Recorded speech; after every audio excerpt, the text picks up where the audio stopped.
আসসালামু আলাইকুম। শিল্পী হাউস ব্লগ থেকে ভিডিওটি শুরু করলাম। সবাই কেমন আছেন? আশা করি ভালো আছেন। আলহামদুলিল্লাহ আমরা ভালো আছি। এখন এই যে সকাল 10টা বাজে, তো 10টা থেকে কাজগুলো শুরু করে দিলাম, ঘরের কাজ করব। এখনও কিন্তু আমাদের খালা আসে নাই, তো আজকে মনে হয় আসবে না, কিছু বলেও যায়নি। আজকে 2 দিন ধরে খালা আসতেছে না। তো যাই হোক, এখন আমার কাজ আমি আর কি করে নিতেছি। প্রথমে সোফাগুলো মুছতেছি, নিচে যে অনেক ধুলাবালি পরে থাকে এগুলো আগে একটু মুছে নিব। তো বাচ্চারা আর কি নাস্তা করে নিছে, ওদেরকে বললাম যে তোমরা নিজেরা নাস্তাগুলো নাও, নিয়ে খেয়ে নাও নাস্তাগুলো।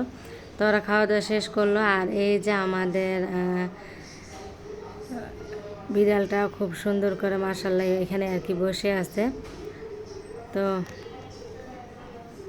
আমি যে কাজ করতেছি মানে আমার সাথেই থাকে সব সময়। আমি রান্নাঘরে গেলেও রান্নাঘরে যাই এই আর কি। তো এখানে সোফারগুলো আর কি মুছতেছি, তো আবার টি টেবিলের উপরে এসে বসে আছে। তারপরেই তো টিভি টলিটা আর কি মুছে নিতেছি।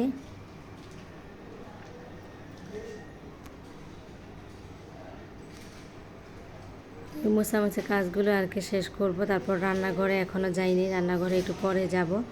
আগে ঘরটাকে একটু পরিষ্কার করে নিব, পুরো রুমটা আবার ঝাড়ু দিতে হবে। আগে এই যে মুছামুছি কাজগুলো করে নিতে আসছিলাম। আর মেয়েরা, আমার বড় মেয়েটা আবার খবর দেখতেছিল।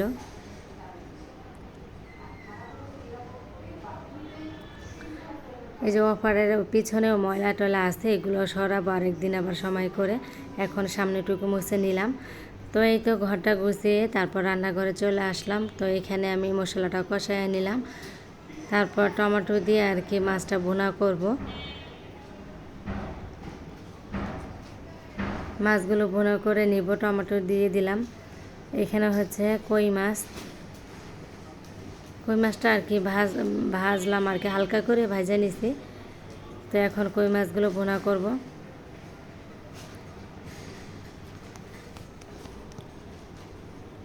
অল্প করে একটু পানি দিয়ে দিব আর কি। তো আমি ভয়েস দিতেছিলাম আর এখানে আর কি চারপাশ থেকে শব্দ আসতেছিল, কেউ কিছু মনে করবেন না।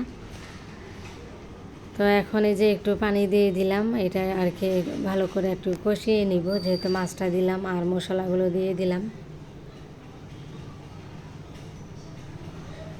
তারপর আমাদের এই যে বারান্দায় মানে টপের মধ্যে না মিষ্টি কুমড়া বিচি ফেলাইছিলাম, মিষ্টি কুমড়ার ওই যে বিচিগুলো যে, তারপরে যে এরকম শাক, কি সুন্দর মাশাআল্লাহ শাক হয়ে গেছে।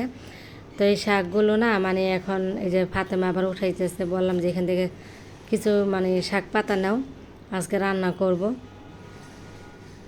তো মিষ্টি কুমড়া শাক দিয়ে মানে ডিম দিয়ে আর কি রান্না করব, কখনো যে করি নাই, তো আজকে আর কি করব, দেখি কেমন লাগে।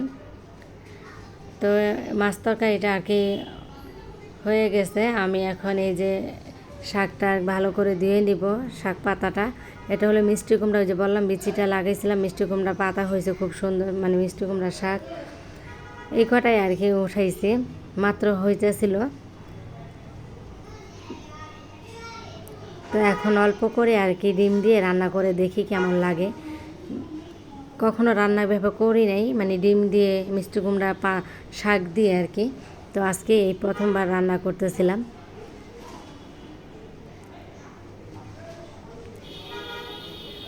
তো এখন এই যে শাকগুলো দিয়ে দিব।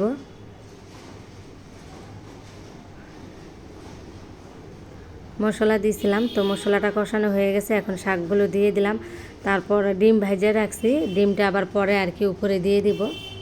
আর পানিটা বেশি দিব না, অল্প করে একটু পানি দিব, যেহেতু শাকটা তো এমনিতে নরম, তো পানিটা অল্প করে আর কি দিব। আর এই তো আমার শাক দিয়ে ডিম আর কি রান্না হয়ে গেছে, গ্যারানটা খুব সুন্দর বের হয়েছে। আর আমি একটু ঝোলটা আর কি খেয়ে দেখলাম, তো অনেক মজাই হয়েছিল। তো ঝোলটা খাওয়ার পর আর কি বুঝতে পারলাম, এই প্রথমবারের মতনই শাক দিয়ে মানে ডিম রান্না করলাম, অল্প করেই রান্না করলাম, যেহেতু কখনো করি নেই, যে ভাবলাম যে কেমন না কেমন হয়, একটু অল্প করে রান্না করে দেখি। তবে একটু যেহেতু ঝোলটা খেয়ে একটু দেখলাম যে ভালোই মজা হয়েছে, তো ভালোই লাগলো আর কি।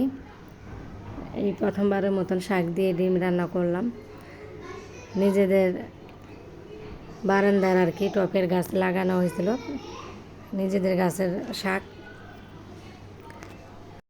তারপরে এই তো রান্নাবান্না শেষ করে রান্নাঘরটা একটু ক্লিন করে নিলাম। তো এখন এটা আবার ছিল মানে সন্ধ্যার পর বারান্দা থেকে কাপড়গুলো নিয়ে আসলাম, কাপড়গুলো শুকিয়ে গেছে। এখন এই কাপড়গুলো ভাঁজ করে রাখবো। তো আজকের ভিডিওটি কেমন লাগলো সবাই কমেন্ট করে জানাবেন, আর ভালো লাগলে প্লিজ মনে করে লাইক দিয়ে যাবেন। তো সবাইকে অনেক অনেক ধন্যবাদ আমার ভিডিওর সাথে থাকার জন্য। তো ভিডিওটি এখানেই রাখবো। আসসালামু আলাইকুম।